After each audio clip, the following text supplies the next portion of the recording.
Saya tadi lihat Bung Rocky ingin bicara, ketahan dikit. Karena Babe tadi menyampaikan perumpamaan-perumpamaan. Saya yakin Bung Rocky ingin menyampaikan sesuatu. Ada yang ingin disampaikan Bung Rocky? Silakan. Oke, perumpamaan juga. Umpama ada seseorang yang harus membuktikan ijazahnya palsu apa tidak. Oke, ini umpama ya. Setelah Seru ini. Sampai ke pengadilan. ini biasa aja nih. Dipanggil ahli kimia untuk melihat komposisi kertas itu sesuai nggak dengan kertas yang di awal, yang biasa dipakai untuk ijazah. Sesuai. Tapi dia kasih catatan ada flek sedikit itu. Maka berarti ada satu partikel yang tidak fit in dengan komposisi. Udah, tapi dianggap ya itu kan cuma 1% itu. Dipanggil lagi ahli biologi untuk melihat asal usul hilenya, apa namanya itu, zat kayunya di situ tuh sama apa enggak? Ya sama juga, cuman ya ada sedikit 2% itu. Dan seterusnya. Pertanyaan saya, kalau ijazah itu cacat 2 tambah 1%, cacat 3%, asli apa tidak? Maksudnya, Headline bilang, ijazah dia itu bukan palsu karena 97% asli. Tapi kalau kita punya otak, 3% palsu artinya ijazah itu palsu. Kan gitu logiknya. Jadi kalau tadi misalnya 154.541. saya udah korting tadi itu. 154 dianggap sebagai cacat, harusnya dianggap bahwa pemilih itu cacat. Oke. Tapi nanti debat. Tapi kan cuma 154.000. Oke, saya tambahin 150 berapa tadi? 154.541. 154.557. Naik sedikit. Sampai akhirnya kita dapat threshold. Sama seperti Babe Haikal, dulu dia punya jenggot misalnya tuh. Dia cukur sekarang. Jenggot itu apa? Jumlah yang ada di dagunya. Kalau cuma satu jenggot apa bukannya jenggot juga. Karena apa yang menggantung di dagu namanya jenggot. Mau 10 apa segala macam. Itu problemnya itu. Nah kalau saya misalnya bilang, ya oke, 154.000 itu kecil, cuma 19%. Naikin sedikit, 19,5. Naikkan sedikit, masih kecil dong. Jadi sampai kapan itu mau dijadikan palsu? Apa mau sampai 50%? Logikanya begitu. Apalagi ini soal suara rakyat. Tapi saya skip aja itu. Bagi saya, hanya butuh 1 TPS untuk menyatakan bahwa pemilu kita gagal. Yang curang cuma 1 TPS. Roy salah, nggak ada 154.000. TPS nomor 90 di Jalan Merdeka Barat, di Mahkamah Konstitusi. Dari situ dimulainya tuh. Nah, dugaan itu yang kita sebut sebagai tadi Presiden Joe Biden sudah mengucapkan selamat pada Pak Prabowo, selesai sudah diakui oleh bukan dunia, Amerika akui. Oke. Tapi pada saat yang sama kita tahu Komisi HAM PBB itu uangnya itu datang dari Amerika paling banyak, bahkan PBB datang dari Amerika. Sekarang pertanyaannya, siapa yang suruh Senegal itu mengucapkan bahwa ada kecurangan dalam pemilu Indonesia? Taruhan nama saya, yang suruh orang yang sama, Joe Biden. Itu yang namanya diplomasi politik tuh. Diucapkan selamat pada Prabowo, tetapi ada kegagalan demokrasi. Pada siapa? Bukan pada Prabowo, pada Jokowi. Jadi itu intinya. Nah karena itu seluruh pembicaraan kita itu akhirnya iya kan? Iya kan. Saya bilang sekali lagi. Ya udah. Nggak ada urusan. Udah jelas kan? Ya jelas. Yang penting nilainya nggak berubah. Pak Prabowo dilantik sebagai presiden tanggal 20 Oktober 2024. Jelas itu poin itu ada di situ tuh. Tetapi kalimat saya belum selesai. Ya. Tapi sudah diiyakan yang tadi. Oke, udah diiyain. Bung Eben, Anda ada komentar nggak soalnya? Saya belum selesai. Oh belum selesai. Oke. Nanti. Saya minta Bung Eben nanti komentar ya. Silakan Bung Rocky. Sekarang Prabowo dilantik, tetapi ada excess baggage. Prabowo bawa tong sampah di belakang yang namanya Jokowi. Sampai 5 tahun ke depan orang akan ingat itu.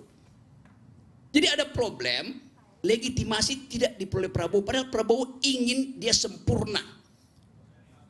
Supaya kita lihat bahwa oke, demokrasi ini bagus tuh. Ini keputusan HAM di Komnas, di Komite HAM PBB, itu akan jadi catatan bagi Republik ini yang harus diperbaiki oleh Prabowo sebagai presiden. Nah, catatan itu akan ada terus di situ. Lepas dari mesin KPU itu ghost in the machine. Ada hantu di dalam mesin tuh. Kan itu intinya kan. Jadi sebetulnya kalaupun data itu tidak bisa diperdebatkan, kita pakai aja prinsip dari Sherlock Holmes. It is elementer, Watson. Itu elementer betul problemnya. Mengapa Anda nggak paham Dr. Watson yang adalah asisten dari Sherlock Holmes? Bahwa satu data kecil itu membatalkan semuanya tuh. Kita ngomong seperti pada teori Karl Popper tentang falsifikasi itu. Tetapi dalilnya adalah kita mau pemilu ini bersih, itu dasarnya tuh.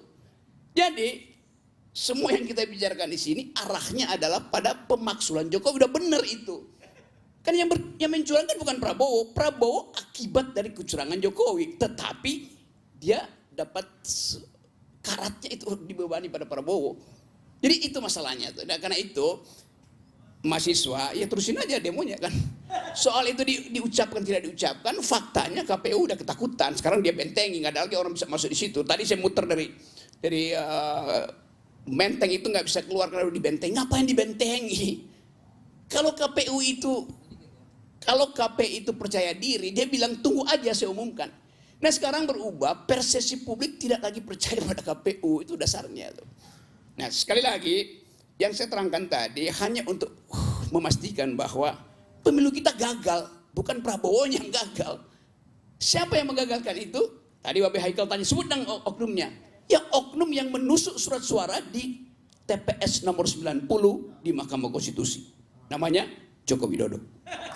Bung Rocky, jadi kalau tadi sebutkan Babe 40 tahun kenal dengan Pak Prabowo, makanya nggak pernah berubah sesungguhnya. Jadi siapa yang ikut, siapa yang berubah, apapun tetap Pak Prabowo gitu ya. 40 tahun, Bung Rocky berapa tahun kenal sama siapa? Ada hal yang selalu kita ucapkan, ada hal yang tidak perlu kita ucapkan. Itu poinnya. Nah, saya mau ucapkan yang tidak pernah diucapkan itu. Coba kita bayangkan misalnya, ada janji kemerdekaan, ada janji reformasi. Semua itu value yang kita bikin dengan mahasiswa itu. Sekarang keadaan itu paralel dengan apa yang barusan Anda lihat di televisi itu. Jadi kita mulai berpikir bahwa selalu ada anomali, kendati elektabilitas naik tetapi legitimasi turun. Orang mempercaya mana? Elektabilitas yang dasarnya legalitas atau legitimasi yang dasarnya moral. Pada titik tertentu politik itu adalah urusan moral. Anda mau pakai kuantitatif, kalau orang bilang gua nggak percaya lu. Semua mestinya berhenti bekerja tuh. Tadi misalnya soal statistiknya itu ada volatility, tapi kok ada yang jadi stagnan di situ. Kalau kita lihat mesin oscillating itu, dak duk, yang itu yang datar itu yang udah mati sebetulnya tuh. Jadi memang dikunci untuk dimatikan di situ dengan dalam pengertian dia mati sebagai pemenang, dikunci sebagai pemenang itu. Jadi kita menduga bahwa ini dugaan hermeneutics bahwa di situ ada ghost in the machine. Ada iblis, ada setan, ada hantu di dalam mesin. Kita sebut aja ini sebagai hantu tuh. Tetap kita duga ada anomali karena nggak biasa dalam statistik volatility itu paling kenceng dia ya di kisaran skala 24 minus. Ini tiba-tiba 7 6 7 1 oke. Ya. Itu artinya orang itu kalau pakai oscillating memang ada masalah tuh tiba-tiba oke itu poin itu. Jadi mereka yang ngerti tentang statistik tahu bahwa di situ ada semacam ketidakwajaran itu. Oke. Pemeriksaannya di mana? Ya di dalam metode statistiknya sendiri itu, bukan dengan argumentasi. Biarin aja soal. Anomali kedua, 58% Pak Prabowo dapat suara. 62% minta hak angket. Coba bayangkan coba. Anda percaya yang mana? Ya kita percaya 58%, oke. Tapi kalau yang percaya 62%, bagaimana caranya tuh? Jadi keadaan itu juga ada anomali juga di situ tuh. Nah, supaya anomali itu kita bisa terangkan, maka jangan pakai teorinya saudara Noel, karena dia bilang semua polisi adalah maling. Benar kan? You bilang begitu kan? Oke. Politisi. Semua polisi adalah maling. You bilang tadi.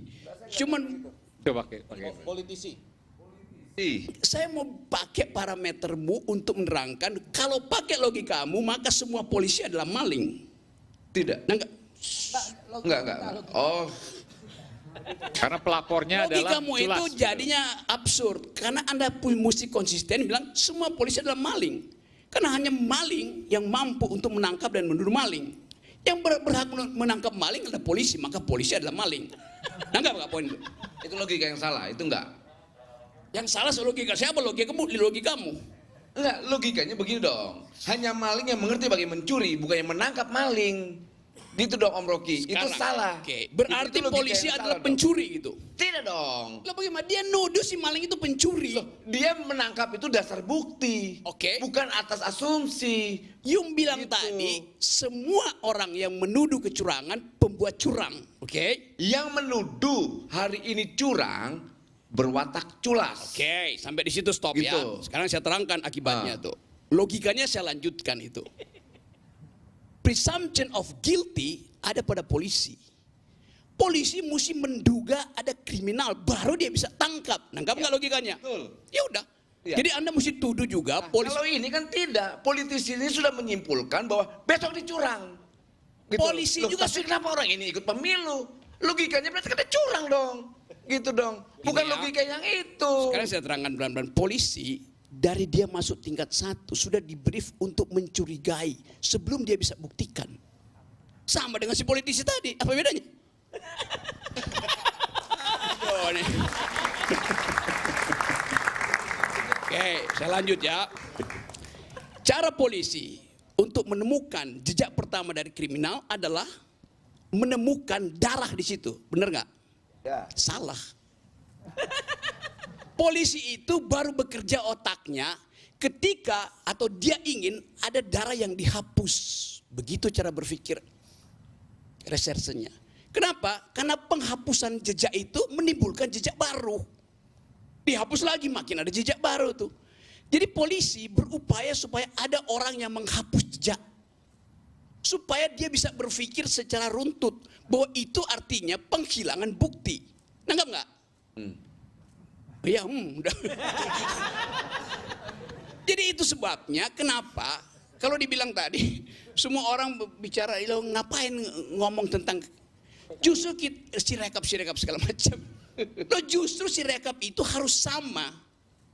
Tetapi kalau dihapus jejaknya justru lebih mudah dikejar oleh timnya Roy. Ini logika begitu. Karena itu si rekap itu mesti tidak boleh dihapus yang kemarin sama yang sekarang nanti itu. Iya. Begitu logikanya. Nanggap nggak Noel tuh?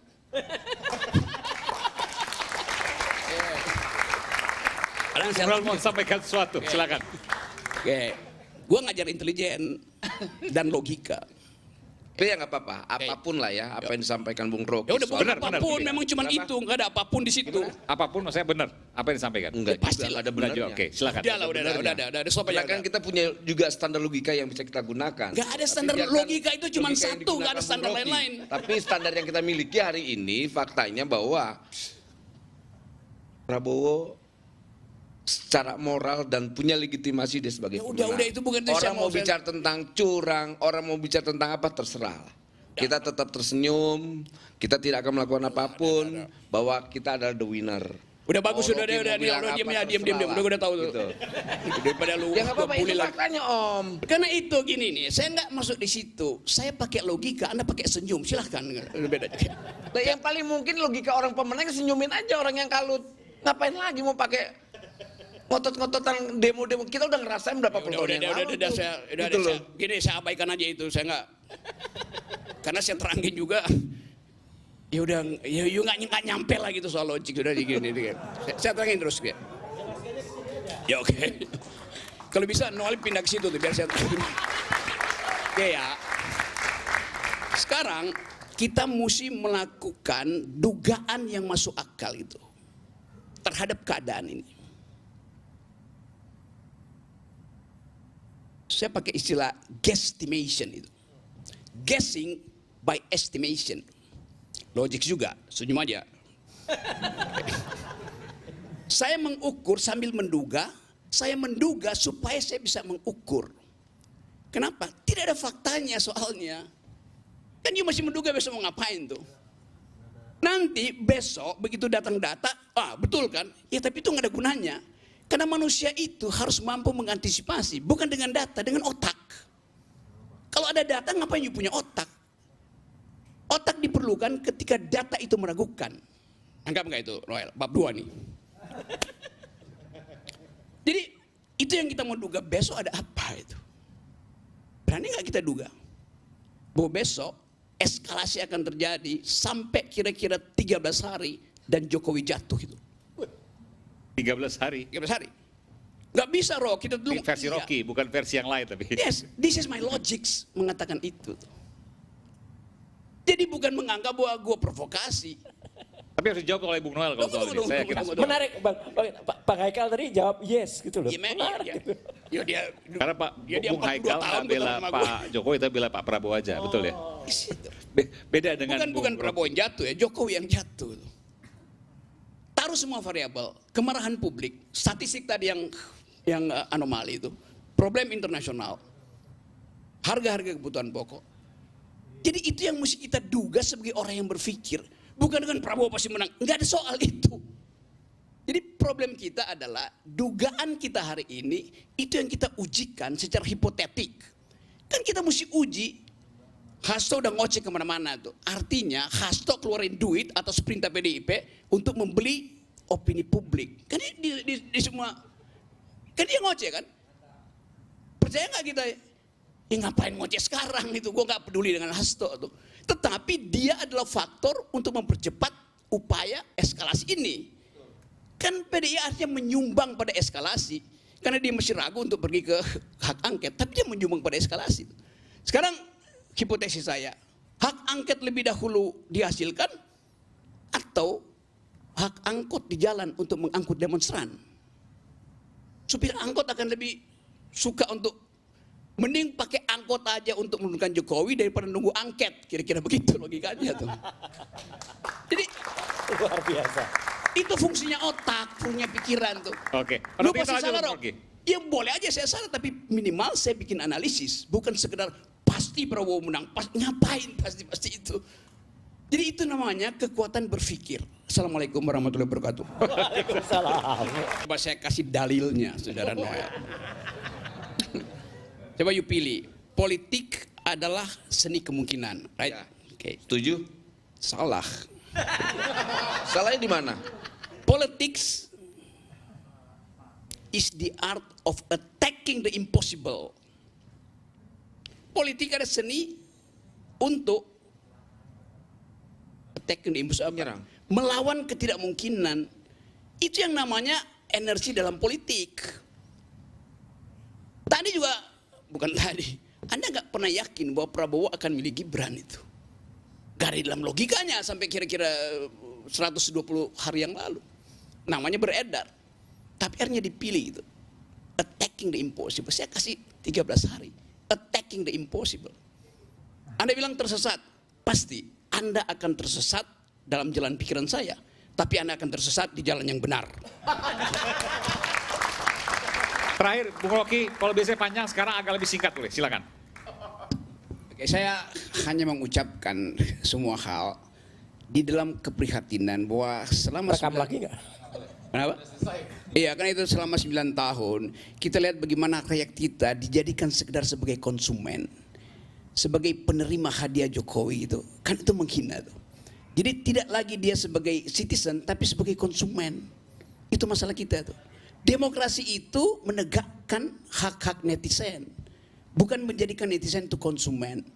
Memang rakyat telah memilih, tapi kita tahu bahwa begitu banyak rakyat yang menunggu semacam sedekah, dan kita lihat bagaimana harga dirinya itu dihina oleh presiden. bagi-bagi BLT, bahkan presiden tungguin depan istana, lempar-lempar. Jadi penghinaan pada rakyat ini sudah tiba pada puncaknya tuh. Dia tidak bisa bicara. Rakyat selalu dianggap sebagai the unspeakable, tetapi suara mereka diucapkan oleh masyarakat sipil, oleh profesor. Nah sekarang rakyat pasti akan ikut keadaan yang ditetapkan oleh sejarah. Kita tahu bahwa yang the unspeakable itu pada saatnya menjadi the unstoppable dalam 13 hari. Makasih. Pemilu 2024 mencatatkan sejarah baru demokratisasi negeri.